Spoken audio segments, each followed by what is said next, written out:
8th class. कैसे हैं आप सब? मैं आपकी हिंदी की अध्यापिका मिसेस सोनू जैन, विद्या बाल भवन स्कूल से। बच्चों, आप सभी को याद है इस समय हम कर रहे हैं आपके व्याकरण पुस्तक से पाठ 4 संधि। पाठ 4 संधि में आप अभी तक पढ़ चुके हैं, विशेष रूप से स्वर संधि के बारे में। सबसे पहले इस चीज को रिकॉल कीजिए क्लास कि संधि होती क्या है। संधि होती है वर्णों का मेल। वर्णों के मेल से जो विकार उत्पन्न होते हैं, अर्थात वर्णों के स्वर या व्यंजनों के मेल से जो भी चेंजेस आते हैं वर्ड में, उसके मीनिंग में, वह होती है संधि। ठीक है। संधि कितने प्रकार की होती है? संधि होती है 3 प्रकार की। कौन कौन सी? स्वर संधि, व्यंजन संधि और विसर्ग संधि। अभी हम किसके बारे में पढ़ रहे हैं? हम पढ़ रहे हैं स्वर संधि के बारे में। स्वर संधि भी कितने प्रकार की होती है? स्वर संधि होती है बच्चों 5 प्रकार की। ठीक है। कौन कौन सी होती है? आपने तो लर्न कर लिए हैं। बोलिए। दीर्घ संधि, गुण संधि, वृद्धि संधि, यण संधि और अयाधि संधि। हो गई? तो एक बार याद कीजिए, दीर्घ संधि में आपने क्या किया था? दीर्घ संधि में सजातीय स्वर के बाद जब साथ में आते हैं तब दीर्घ स्वर बन जाता है। जैसे अ के बाद आ में से ही कुछ आया, ई के बाद ई में से ही कुछ आया। ठीक है। फिर उसके बाद आपने गुण संधि करी। गुण संधि में क्या था? आ के बाद यदि ई आए तो ए हो जाता है, उ आए तो ओ हो जाता है और री आए तो अर हो जाता है। यह आपने गुण संधि में किया था। उसके बाद आपने किया वृद्धि संधि को। वृद्धि संधि में क्या था? आ के बाद यदि ए आई आए तो आई, ओ औ आए तो ओ हो जाता है। फिर थी यण संधि। यण संधि में आपने किया था यदि ई उ री दीर्घ या स्वर को दीर्घ या हस्व कोई सा भी ई उ री के बाद कोई दूसरा ही स्वर आ जाए, है ना, अन्य कोई स्वर आ जाए तो ई का तो य हो जाता है, उ का व हो जाता है और री का र हो जाता है। ठीक है। उसके बाद देखिए अयाधि संधि। अयाधि संधि में आपने क्या किया था? अयाधि संधि में क्लास आपने किया था कि यदि ए आई ओ औ इनके बाद कोई दूसरा स्वर आ जाए तो ए का तो अ या अय हो जाता है, आई का आय हो जाता है, ओ का अव हो जाता है और औ का आव हो जाता है। ठीक है। ये सब कुछ आप कर चुके हैं। आज हम करेंगे, आज की वीडियो में हम मुख्य रूप से बात करेंगे बच्चों व्यंजन संधि के बारे में। व्यंजन संधि क्या होती है? व्यंजन संधि में जब व्यंजन के साथ जुड़ने वाली 2 ध्वनियों में एक स्वर हो या दोनों ही व्यंजन हो, यानी कि या तो वो स्वर का व्यंजन का स्वर से मेल हो या व्यंजन का व्यंजन से ही मेल हो, तब वह व्यंजन संधि कहलाती है। मैं अब आपको आपकी बुक से इसको रीड करवाती हूँ। आप अपनी बुक में पेज नंबर 46, पेज नंबर 46 पर left hand side date note करेंगे आज की और right hand side class work लिखेंगे और मिड में लिखेंगे आप रीडिंग। और बहुत अच्छे ढंग से आपको इसे करना है क्लास। मैं आपको वीडियो के क्लास देखिए, जैसा मैंने अभी आपको समझाया, हम करने जा रहे हैं आज व्यंजन संधि। पहले व्यंजन संधि को पढ़ते हैं, फिर इसके नियमों को ध्यानपूर्वक देखेंगे। देखिए, जब व्यंजन के साथ जुड़ने वाली 2 ध्वनियों में से एक स्वर हो या दोनों व्यंजन हो तो वहाँ व्यंजन संधि होती है। एक बार फिर देखिए, जब व्यंजन के साथ जुड़ने वाली दो ध्वनियों में से एक स्वर हो या दोनों व्यंजन हो तो वहाँ व्यंजन संधि होती है। समझ में आया आपको? एक स्वर व्यंजन और स्वर का भी मेल हो सकता है और व्यंजन और व्यंजन का भी मेल होता है, तब वहाँ व्यंजन संधि कहलाती है। देखिए यहाँ पे कुछ आपको नियम दिए गए हैं, पहले इन्हें पढ़ते हैं फिर मैं आपको इनको समझाती हूँ आसान भाषा में। व्यंजनों के पांचों वर्ग समझते हैं ना? क वर्ग, च वर्ग, ट वर्ग, त वर्ग और प वर्ग। पांचों वर्ग के पहले व्यंजन क, च, ट, त, व, ये पांचों वर्गों का पहला व्यंजन है। के बाद कोई स्वर अथवा उसी वर्ग का तीसरा, चौथा या कोई अंतस्थ आए तो पहला व्यंजन अपने वर्ग के तीसरे व्यंजन में बदल जाता है। इस नियम को बहुत 2 बार पढ़ेंगे बच्चों। देखिए इस नियम में क्या बताया गया है। यह सबसे पहले तो देखिए आपको क ख ग पूरे आते हैं, है ना? उसमें जो आपका क वर्ग, च वर्ग, ट वर्ग, त वर्ग और प वर्ग है, इनके जो पहले व्यंजन है क, च, ट, त, प, इनके बाद यदि कोई स्वर आ जाता है तो क्या होता है? उसी वर्ग का तीसरा, मान लीजिए क वर्ग लेते हैं तो क, ख और ग, ग क्या हुआ? तीसरा वर्ण। चौथा उसी वर्ग का तीसरा, चौथा ग, घ, या कोई अंतस्थ व्यंजन आए। अंतस्थ व्यंजन क्या होते हैं? य, र, ल, व। तो पहला व्यंजन अपने वर्ग के तीसरे व्यंजन में बदल जाता है। देखिए मान लीजिए क, ख, ग कोई वर्ड है आपका, अभी एग्जाम्पल से सिखाती हूँ। क वर्ग में ग या घ आ जाए या तो उसके बाद या र, लावा में से कुछ आ जाए तो जो क वाला व्यंजन है ना वो ग में यानी कि तीसरे व्यंजन में बदल जाएगा। इसको है ना एग्जाम्पल से ज़्यादा अच्छे समझेंगे आप। देखिए एग्जाम्पल दिया है क जमा अ, ये क्या बना? क। ठीक है, देखिए यहाँ पे देखिए दिक जमा अंबर, यहाँ पर क के बाद आया है अ यानी कि कोई स्वर, तो किस में चेंजेस हो गए? क किस में बदल गया बच्चों? ग में। ठीक है, दिक जमा अंबर, दिगंबर।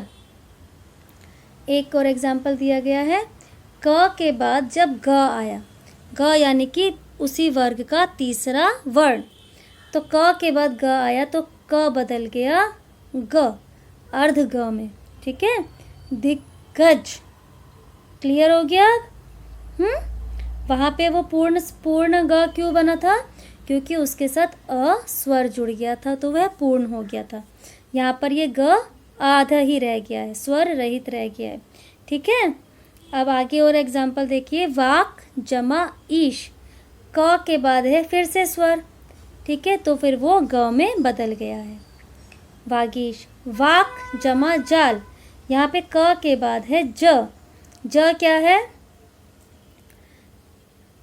च वर्ग का तीसरा वर्ण ना, च, छ, ज, तो यहाँ पर ये ग बदल गया है, अर्ध ग है, ये आधा ग।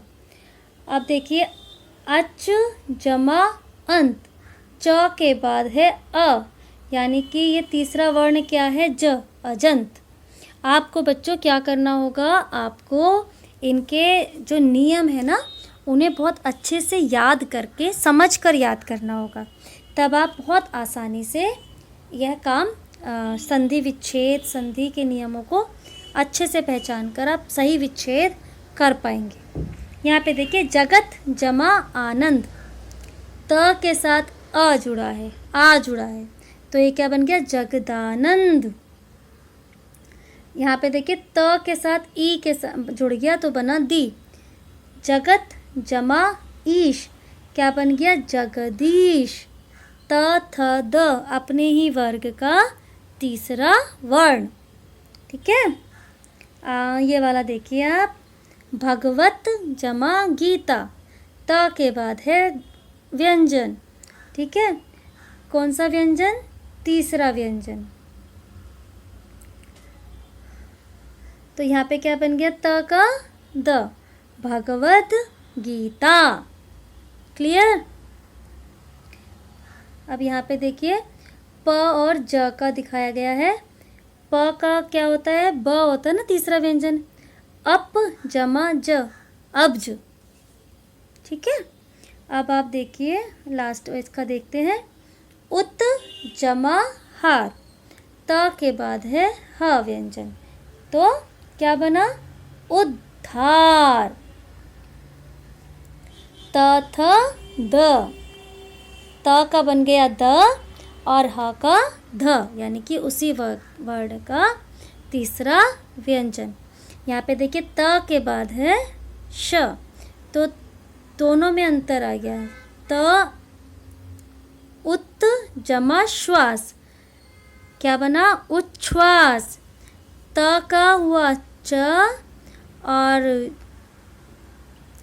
ठीक है श्वास बन गया छ, उच्छ्वास। ये नियम है, आपको ये नियम ध्यान रखने पड़ेंगे क्लास, कि कौन किससे क्या बन रहा है।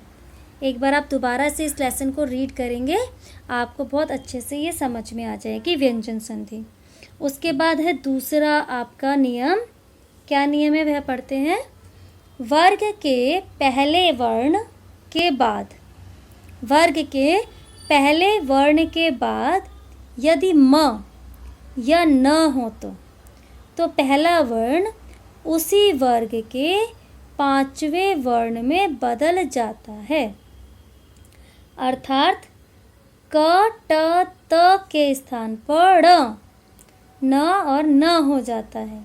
देखिए क्या है इसमें, क्या था हमारा? पहले वर्ण के बाद यदि म या न हो तो पहला वर्ण उसी वर्ग के पांचवें वर्ण में बदल जाता है।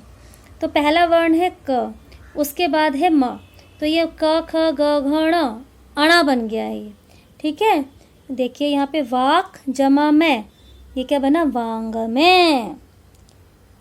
यहाँ पे है सत जमा मार्ग, क्या बन गया? त का क्या होता है पंचम वर्ण? न, यहाँ पे त बन गया है न में, सन्मार्ग, ठीक है। उसके बाद देखिए आपको है तीसरा नियम। म के संबंध में जो नियम है कि म के बाद यदि क, च, ट, त और प, फिर से देखिए यदि म के बाद क, च, ट, त, प वर्गों का कोई वर्ण आ जाए तो म के स्थान पर उसी वर्ग का पांचवा वर्ण या अनुस्वार हो जाता है। देखो क्या है ये नियम कि म के बाद यदि क, च, ट, त, प, ये वर्ग आपको पता है, इन वर्गों का कोई भी वर्ण आ जाए तो म के स्थान पर उसी वर्ग का पांचवा वर्ण या अनुस्वार हो जाता है। देखिए जैसे म सम जमा कल, यहाँ म के बाद क आ गया है, तो म जो है अनुस्वार में बदल गया है, ठीक है। यहाँ पे देखिए सम जमा जय, म का क्या है? सन जय, अनुस्वार में म बदल गया है। एग्जाम्पल देखते हैं यहाँ पे, सम जमा घात, संघात। देख रहे हैं आप, सब में माँ में अनुस्वार में बदले जा रहा है, ठीक है। ये बच्चों आप एक बार पढ़ेंगे, आपको ये नियम याद होंगे, तब आपको बहुत अच्छे तरीके से व्यंजन संधि समझ में आ जाएगी। अभी इसके और भी नियम बाकी हैं, वो मैं आपको वो करवाती हूँ। देखिए यहाँ पे देखेंगे, म के बाद यदि य, र, ल, व, श, स, ह में से कोई वर्ण आए तो म का अनुस्वार हो जाता है। पिछले वाले उसमें क्या पढ़ा था हमने? क, च, ट, त, प वर्गों का कोई वर्ण आए तो म अनुस्वार हो जाता है। फिर है यर अलावा श स ह, इनमें से कोई आए तब भी माँ अनुस्वार में बदल जाता है। देखिए सम जमा योग, संयोग। क्लियर, सम जमा रक्षण, संरक्षण। अगला नियम है यदि किसी स्वर के बाद छ वर्ण हो, स्वर के बाद छ वर्ण हो तो छ का चच हो जाता है। जैसे कि देखिए आ जमा छादन, आच्छादन। ठीक है, फिर देखिए स्व जमा छंद, स्वच्छंद। क्या नियम था कि यदि किसी स्वर के बाद छ वर्ण हो, स्वर के बाद यदि छ आ जाए तो वो च और छ इसमें बदल जाते हैं। फिर है वि जमा छेद, विच्छेद। अनु जमा छेद, अनुच्छेद। क्लियर हो गया क्लास? ये नियम भी पढ़ना जरूर है, आपको बहुत अच्छे से रीड करना है। उसके बाद देखिए अब स का नियम है यदि स से पूर्व आ के अतिरिक्त कोई स्वर हो तो स का षटकोण वाला श हो जाता है। आ के अलावा कोई और स्वर हो तो षटकोण वाला श, जैसे ई जमा स श, वी जमा सम विषम, सु जमा सुप्त सुषुप्त। ठीक है, सु में कौन सा है? ऊ स्वर आ रखा है। अगला नियम देखिए यदि री र श, री र श के बाद न हो तो न का ण हो जाता है। कौन किस किस के बाद? री र और श। अब देखिए री जमा न ऋण, तर जमा न तरण, भूष जमा अण भूषण, परि जमा नाम परिणाम। क्या नियम था इसका? री र और श के बाद ना हो तो ना का ण हो जाता है। ठीक है क्लास, तो आपने आज व्यंजन संधि को अच्छे ढंग से कर लिया। आपका काम क्या है? एक तो आपको याद करना है, सारे नियमों को आप अच्छे ढंग से याद कर लीजिए। और क्लास आपका होमवर्क है आज, ध्यान से सुनिए। आपको अपने किसी एक क्रिकेटर का नाम बताना है और उसके नाम में से व्यंजनों की सूची बनानी है कि उसके नाम में कितने व्यंजन आए हैं। ठीक है क्लास, अब आपको अपना बुक का पेज नंबर 46, 47 बहुत अच्छे से रीड करना है। Have a nice day class.